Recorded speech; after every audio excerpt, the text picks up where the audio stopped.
foizlari ham bor. Bu 18-65 yoshgacha bo'lgan foiz.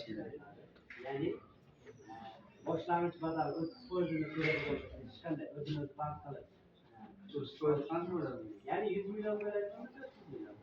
200 million bo'ladigan 60 million. 380 million bo'lsa va 20 million yaxshimi? Yo'q, 20 emas, bu ipoteka kerak. Bu avtomashina. İpoteka bu uy-joy bilan. Ya'ni uy-joy. Avtokredit boshqa, ipoteka kredit boshqa. Buni avtokreditni Shinarayda ham tushuntirib o'taman sizga.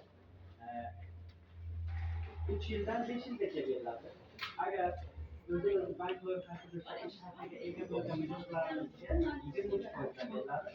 Agar boshqa segmentlar, ya'ni boshqa bank mijozi, ya'ni ish haqida bo'lmagan mijozlar uchun 3 yilgacha 25%, 4 yil 5 yilga 27% ajratiladi. 4 yil 5 yilga 27%. Shuni foizi 18 bo'lsa bo'lmaydi.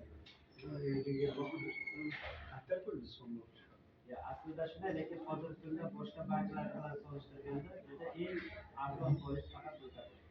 Buni boshqa banklar misolga ko'rsatib. Resursini ham boshqa o'rnada bu